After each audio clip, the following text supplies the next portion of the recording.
4 मई 2024 वरुथिनी एकादशी व्रत। युधिष्ठिर ने पूछा, हे वासुदेव, वैशाख मास के कृष्ण पक्ष में किस नाम की एकादशी होती है? कृपया उसकी महिमा बताइए।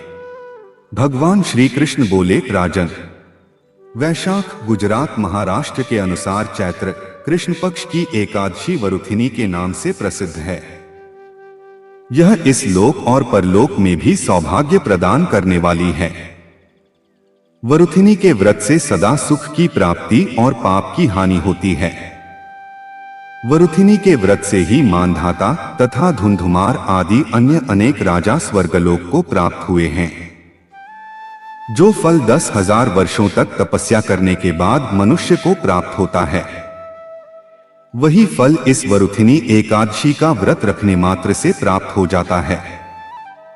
नृपश्रेष्ठ, घोड़े के दान से हाथी का दान श्रेष्ठ है।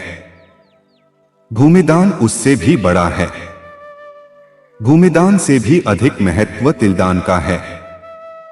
तिलदान से बढ़कर स्वर्णदान और स्वर्णदान से बढ़कर अन्नदान है, क्योंकि देवता, पितर तथा मनुष्यों को अन्न से ही तृप्ति होती है। विद्वान पुरुषों ने कन्यादान को भी इस दान के ही समान बताया है। कन्यादान के तुल्य ही गाय का दान है, यह साक्षात भगवान का कथन है। इन सब दानों से भी बड़ा विद्यादान है। मनुष्य वरुथिनी एकादशी का व्रत करके विद्यादान का भी फल प्राप्त कर लेता है। जो लोग पाप से मोहित होकर कन्या के धन से जीविका चलाते हैं, वे पुण्य का क्षय होने पर यात नामक नरक में जाते हैं। अत सर्वथा प्रयत्न करके कन्या के धन से बचना चाहिए, उसे अपने काम में नहीं लाना चाहिए।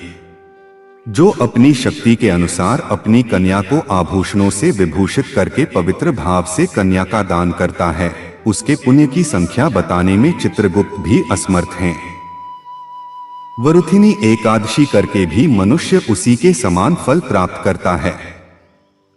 राजन, रात को जागरण करके जो भगवान मधुसूदन का पूजन करते हैं, वे सब पापों से मुक्त हो परम गति को प्राप्त होते हैं। अत पाप भीरु मनुष्यों को पूर्ण प्रयत्न करके इस एकादशी का व्रत करना चाहिए। यमराज से डरने वाला मनुष्य अवश्य वरुथिनी एकादशी का व्रत करे। राजन, इसके पढ़ने और सुनने से सहस्र गौदान का फल मिलता है और मनुष्य सब पापों से मुक्त होकर विष्णुलोक में प्रतिष्ठित होता है। सुयोग्य पाठक इसको पढ़े, सुने और गौदान का पुण्य लाभ प्राप्त करें।